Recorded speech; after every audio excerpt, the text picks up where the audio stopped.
Salam alaikum wa rahmatullah, j'espère que vous allez bien. Bienvenue dans une nouvelle vidéo. Dans la vidéo précédente, on a entamé l'anatomie du cœur. On a vu ensemble la configuration externe du cœur et cette fois-ci, on va voir sa configuration interne. La configuration interne du cœur. Allez-y. Si on réalise une coupe au niveau du cœur, on va remarquer que le cœur est constitué de deux moitiés. Une moitié droite et une moitié gauche, qu'on va appeler le cœur droit et le cœur gauche. Ces deux moitiés sont anatomiquement et physiologiquement indépendantes. Anatomiquement, le cœur droit est séparé du cœur gauche par deux septums ou atrium. On a le septum interatrial et le septum deux septums ou deux cloisons, pardon. Le septum interatrial et le septum interventriculaire. En ce qui concerne leur rôle, le cœur droit et le cœur gauche vont jouer des rôles différents. Le cœur droit va recueillir le sang veineux des deux veines caves supérieures et inférieures. Il va l'expulser dans le tronc pulmonaire. Le cœur gauche, lui, il va recevoir le sang artériel des quatre veines pulmonaires. Il va l'expulser dans l'aorte.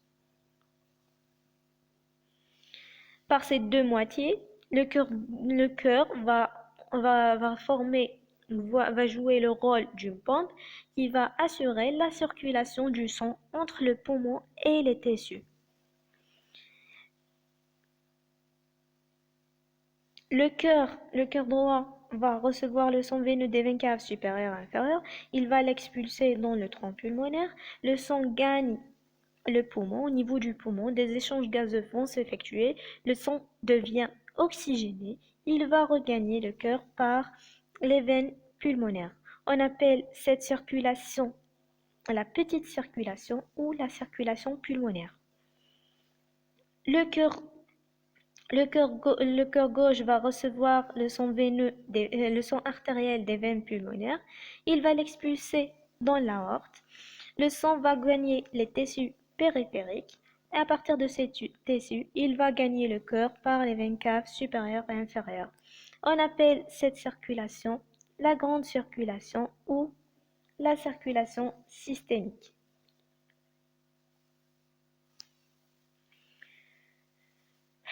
Ainsi, les deux moitiés du cœur, le cœur droit et le cœur gauche, chacun de ces deux moitiés va présenter deux cavités et deux ostéons. Le cœur droit présente l'atrium droit et le ventricule droit, l'ostéum atrioventriculaire droit qui fait communiquer l'atrium avec le ventricule, et on a l'ostéum du tronc pulmonaire qui communique le ventricule droit avec le tronc pulmonaire. On a également le cœur gauche. Le cœur gauche va présenter également deux cavités et deux ostéums. Il va présenter l'atrium gauche et le ventricule gauche, deux ostéums. L'ostéum atrioventriculaire gauche qui communique l'atrium gauche avec le ventricule gauche. Et on a l'ostéum de l'aorte qui communique le ventricule gauche avec la crosse aortique. Ainsi, on a vu la configuration interne du cœur en global. Maintenant, on va détailler chacune des deux extrémités, des deux moitiés du cœur, ses cavités et ses ostéums. On commence par le cœur droit. Le cœur droit présente quatre éléments à décrire: l'atrium droit, le ventricule droit, l'ostéum atrioventriculaire droit et l'ostéum du tronc pulmonaire. On commence par l'atrium droit. Ce qu'il faut savoir, c'est que les deux atriums ont une forme ovoïde et les deux ventricules ont une forme conique.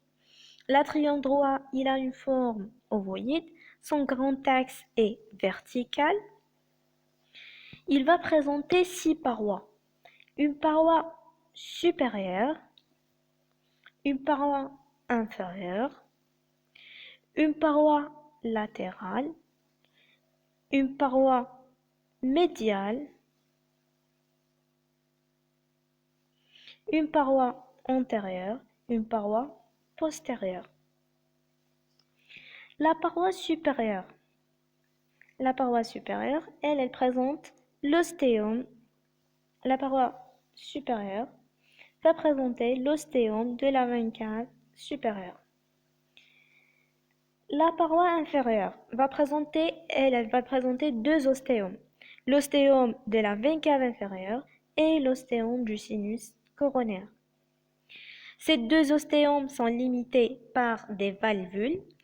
Ces valvules vont empêcher le refoulement du sang dans la veine cave inférieure et dans le sinus coronaire.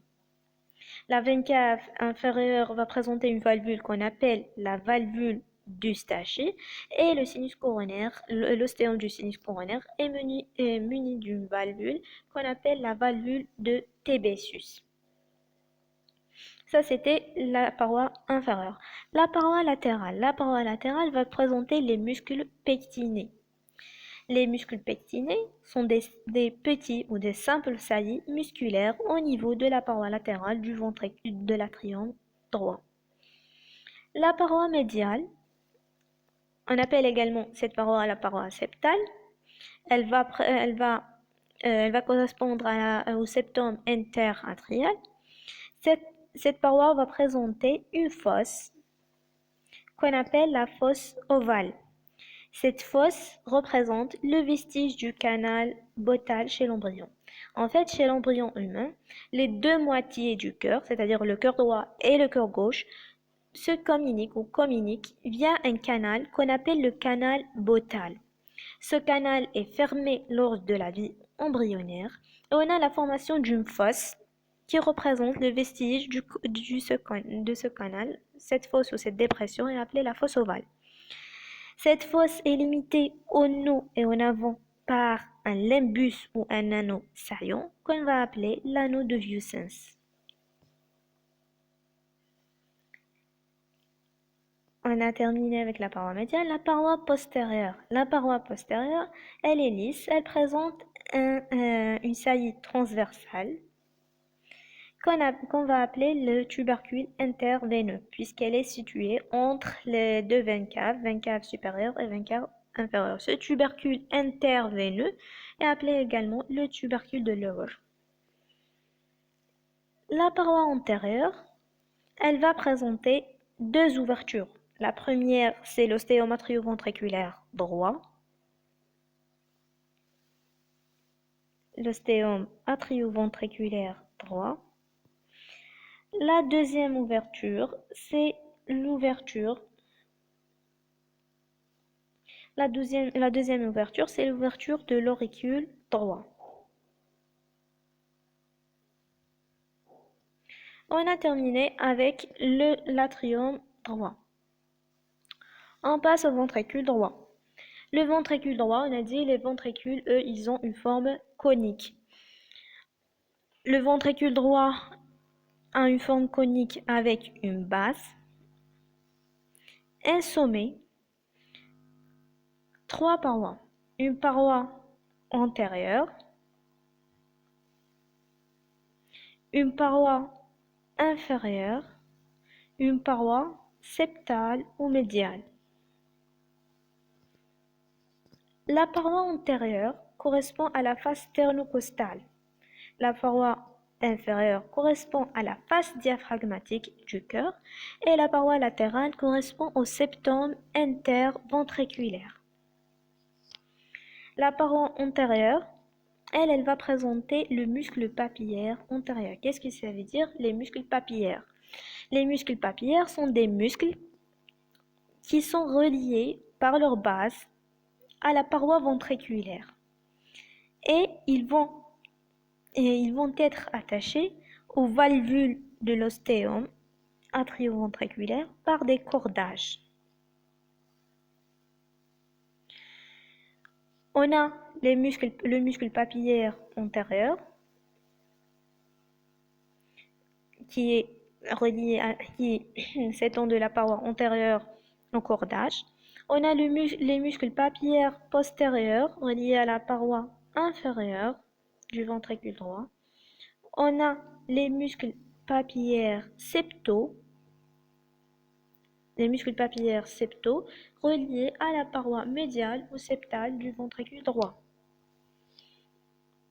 Ainsi, la paroi antérieure présente le muscle papillaire antérieur, la paroi médiale ou septale présente les muscles papillaires septaux, la paroi inférieure présente les muscles papillaires postérieurs.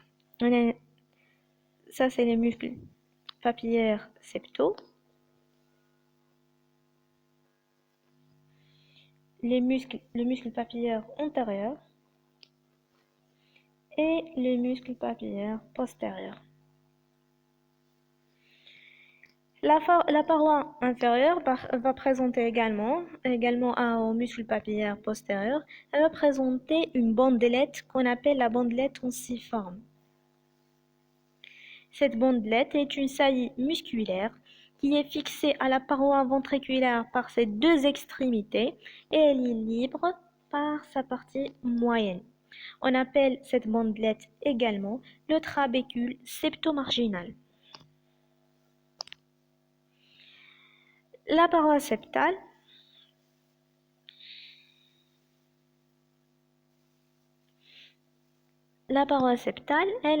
elle correspond, comme on a déjà dit, elle correspond au septum interventriculaire. Elle est de forme triangulaire. Elle est tendue de la paroi antérieure à la paroi inférieure. Sa base représente le septum interatrial. Son sommet va correspondre au sommet du cœur ou la pointe du cœur. Elle présente les muscles papillaires septaux. La base du ventricule droit. La base du ventricule droit est occupée par deux orifices, comme on a déjà dit. L'orifice atrioventriculaire droit et l'orifice ou l'ostéum du tronc pulmonaire. L'ostéum atrioventriculaire droit est situé en bas. L'ostéum du tronc pulmonaire est situé en haut.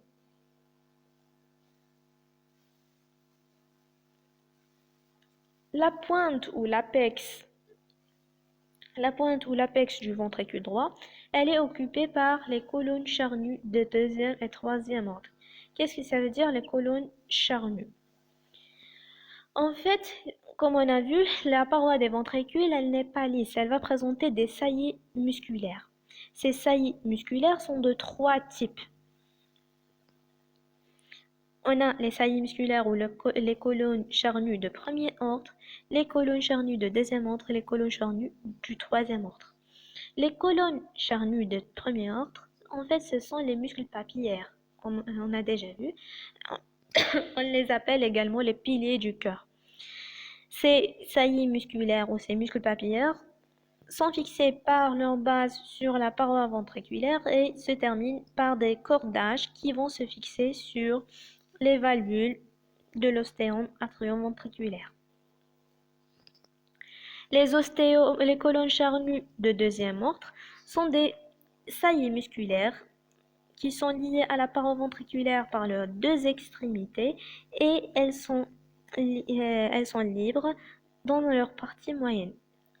Au niveau du ventricule droit, on a vu un exemple de ces colonnes charnues de deuxième ordre, c'est la bandelette onciforme.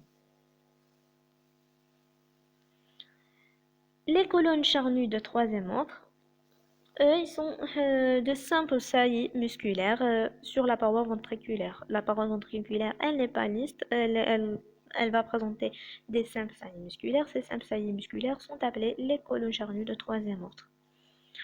Ainsi, l'apex du ventricule droit, va présenter des colonnes charnues de deuxième et de troisième ordre. On a terminé avec les cavités du cœur droit. Maintenant, les ostéomes. Les ostéomes droits, on a deux ostéomes, l'ostéome atrioventriculaire droit et l'ostéome du tronc pulmonaire. L'ostéome atrioventriculaire droit, c'est un orifice circulaire.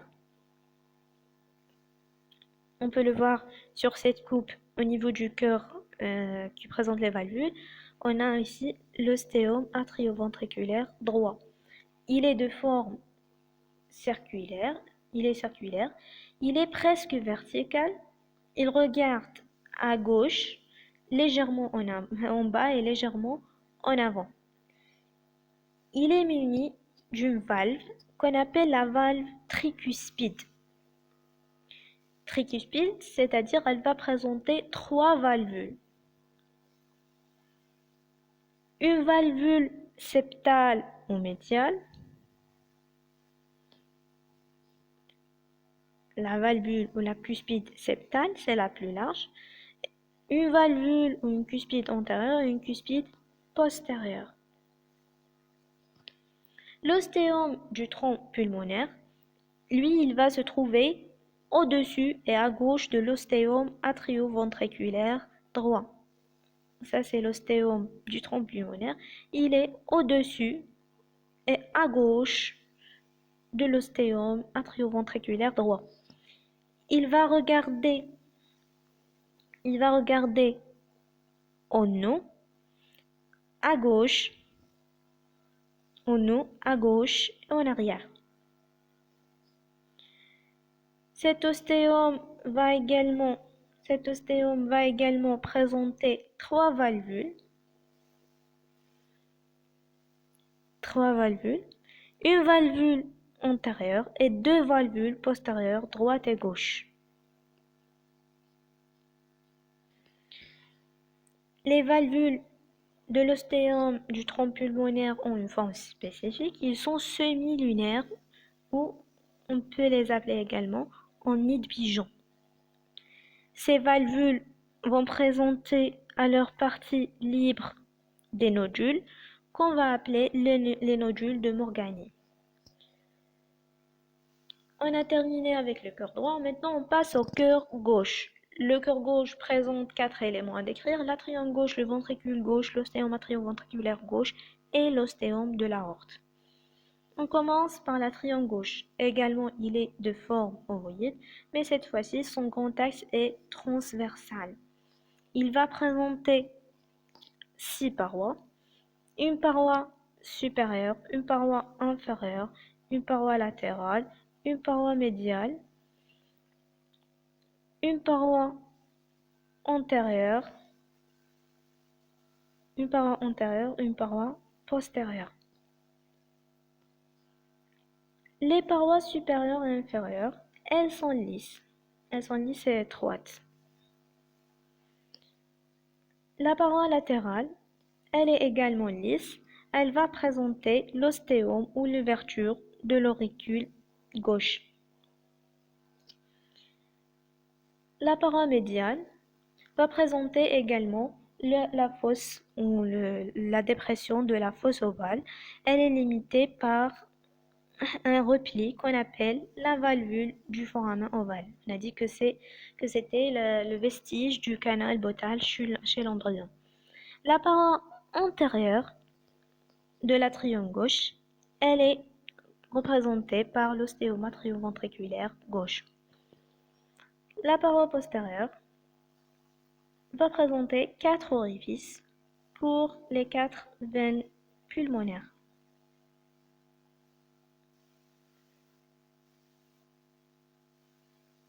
On passe au ventricule gauche. Le ventricule gauche, il est de forme conique, mais il est aplati transversalement. Il va présenter une base, un apex, deux faces, une face latérale, une face médiale, et on a dit qu'elle va présenter deux faces, une face médiale et une face latérale. Elle présente également deux bords, un bord supérieur et un bord inférieur. La paroi latérale va présenter seulement des colonnes charnues. La paroi médiale va correspondre au septum interventriculaire. La base, elle va présenter les deux orifices, l'ostéome atrioventriculaire gauche et l'ostéome de l'aorte.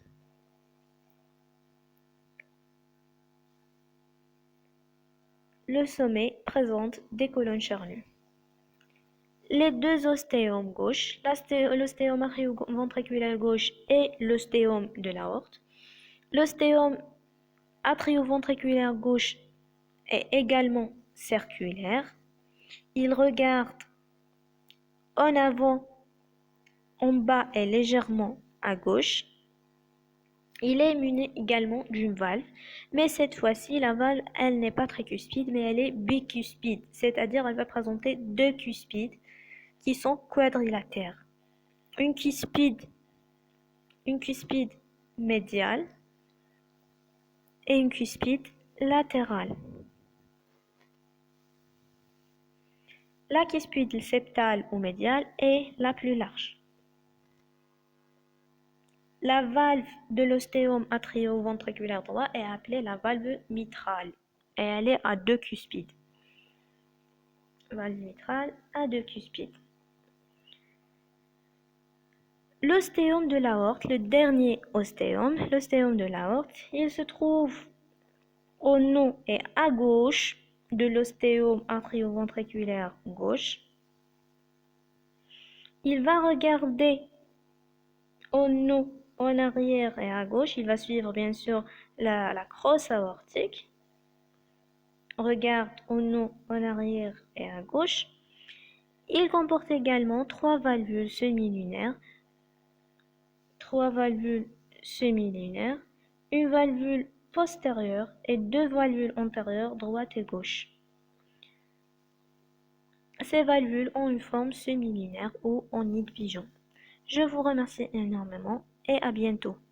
Si vous avez aimé la vidéo, bien sûr, n'hésitez pas à mettre un j'aime, laisser un commentaire et abonner à la chaîne. Au revoir.